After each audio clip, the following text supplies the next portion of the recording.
Hello and welcome to Transfermarkt TV. My name is Stefan Bienkowski, he's Manuel Veth, and today we are talking all things Serie A. We now have the latest market value update on the Transfermarkt website. Hundreds of players have had their market values changed up and down the Italian top flight. And Manu, the main talking points from the update have been a number of outstanding strikers who call Italian football home have seen their market values go up and down.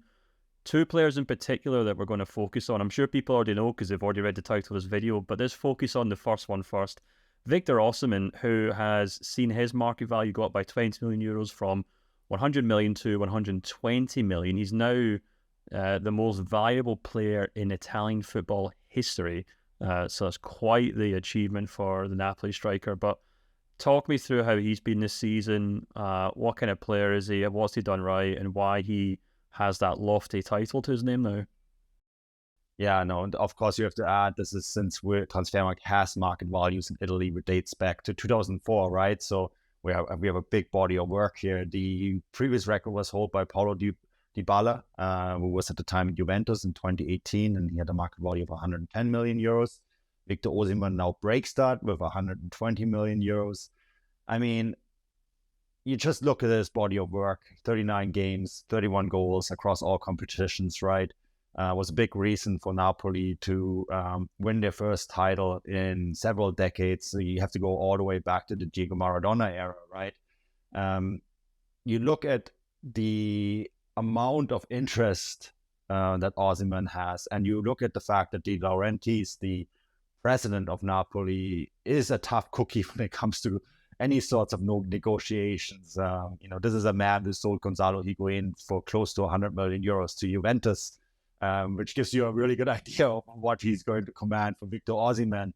So these are all important factors. And we look at Victor Osimhen's age. He's still only 24. He's a player that when you look throughout the season, you have the feeling that he hasn't really quite hit his ceiling. In fact, strikers usually hit their prime between 25 and 27, right? In some cases, even later. You look at Harry Kane and Robert Lewandowski, for example, who seem to be able to extend their career beyond what's humanly possible. So this player has still a very high ceiling, is in demand, has a proven goal-scoring record in one of Europe's top leagues, perhaps maybe the league that is the most emerging, right? We had 3 Italian teams in the 3 European finals this year. Yes, none of them won it, but Inter Milan, for example, gave Man City a very good run for their money.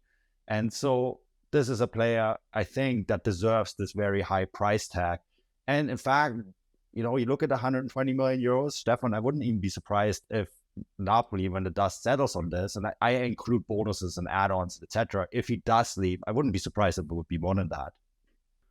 Yeah, you kind of took the words right out of my mouth there, because my next question was, how does this kind of relate to the coming summer transfer window? We've seen Osimhen linked with a number of clubs, Manchester United and PSG, probably the most notable ones, Bayern Munich as well, if I'm not mistaken. But we're now talking about a player here who, we just talked about what kind of demand a market value or a transfer fee in the region of 120 million euros. And I guess, man, you have to kind of wonder, considering Napoli's history on the transfer window, considering you have an owner who really sticks to his guns when it comes to negotiating transfer fees, whether any club can actually afford this player right now. Well, that's a very good question, right? And again, I want to point to De Laurentiis, and you look at his history of selling players. He does get what he wants. This is a man who you can't joke with. And Napoli, of course, they are in the Champions League next year. They are the current Serie A winners. They are playing in a league that is getting the attention of not just in Europe, but in the US. When anyone living in the US knows how popular the league is becoming there at the moment. So, this is a market that is getting stronger and stronger. So Napoli don't really have a good reason to sell him for anything less. And I think, with all that in mind, this is going to be a very tough piece of business to do.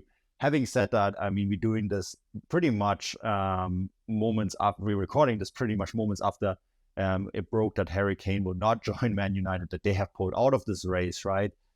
Which kind of makes me think, okay, why are they doing this? And what does that mean for Victor Osimhen and his transfer fee, because like United is a club that is willing to pay big money, right?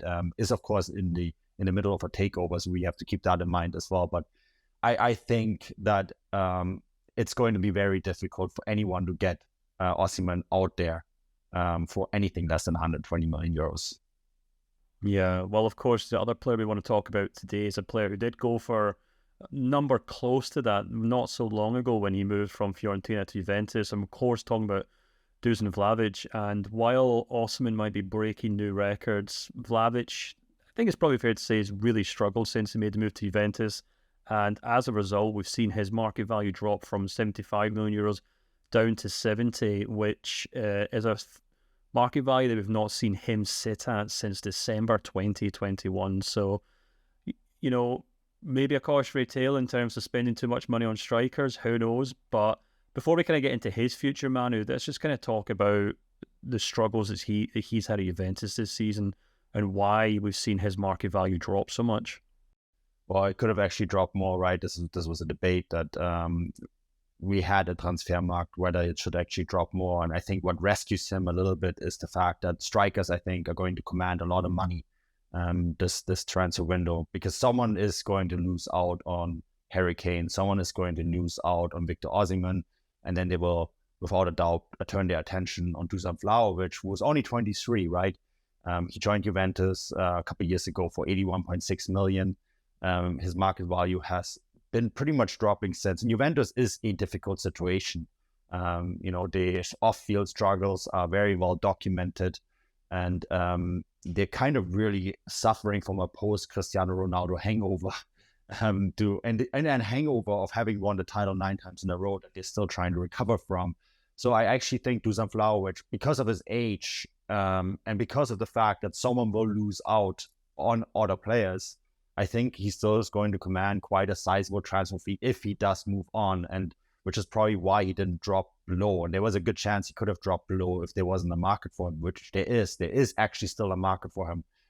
Scored 10 goals this year, right? It's not a great record for a striker of his caliber, a striker who had a proven record at Fiorentina previously.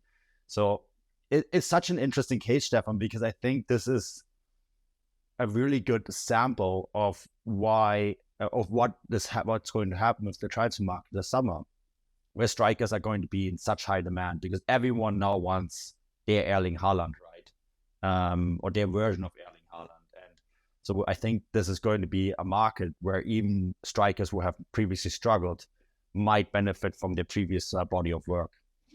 Yeah, you look at Vlahovic's stats this season, and he's scored just as many goals as Romelu Lukaku, who fairly unfairly has been kind of criticised quite harshly Inter Milan for his performances, but has fewer assists than Lukaku. So he's actually, in terms of goal contributions, he's below Lukaku in that regard.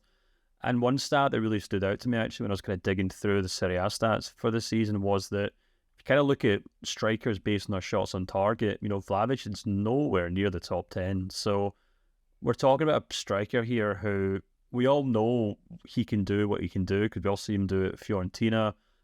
We all saw his market value go up and up and up due to his performances in the Italian top flight. But because of what's happening in Juventus, because he doesn't really quite fit into Allegri's system, and I think that shows from the fact that he's not even getting shots off at this point, he's struggling to kind of show what he can do. And I guess when you get to that situation, Manu, as a club, Juventus are probably thinking, we either sack the manager and bring in someone and get the best out of the striker, or we move on the player before things get worse and we're going to struggle to recoup most of the money we paid for him.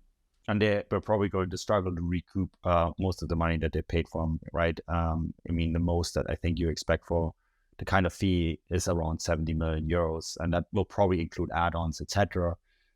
So they are probably going to struggle to recoup anything here, but they might not, as you said, they might not have a choice because the alternative is so drastic that, and the fact that they're probably missing out on European football altogether, right, because of point deductions, etc.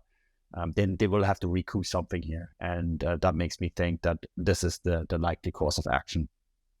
Yeah, well, lots and lots to talk about this summer. Lots seemingly set to take place as well. So to keep on top of all the transfer rumours, all the stats as well to see which strikers have scored the most goals, And of course, any kind of updates you want to see to the market values in Serie A, do head over to transfermarkt.com.us.uk. Wherever you are in the world, we have a domain for you. But until next time, thank you very much for watching. Hit subscribe, like this video, let us know what you think will happen to Osimhen and Vlahovic next season. And until next time, cheers and bye-bye.